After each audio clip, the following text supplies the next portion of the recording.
Hey, Easy Money Mob, we have a tragedy in the community today on 9/11. A motorist made a left turn in front of an oncoming tractor trailer, which resulted in her death and the injury of her three daughters in Florida on Tuesday evening. Here's the scoop.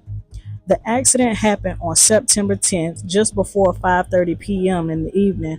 They were in Dade City, Florida on State Road 52.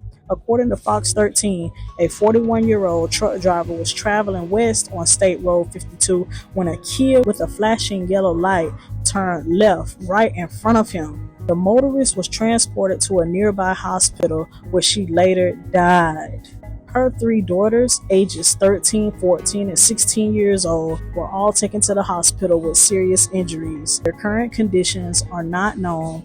The truck driver was also seriously injured in the incident and was transported to a hospital.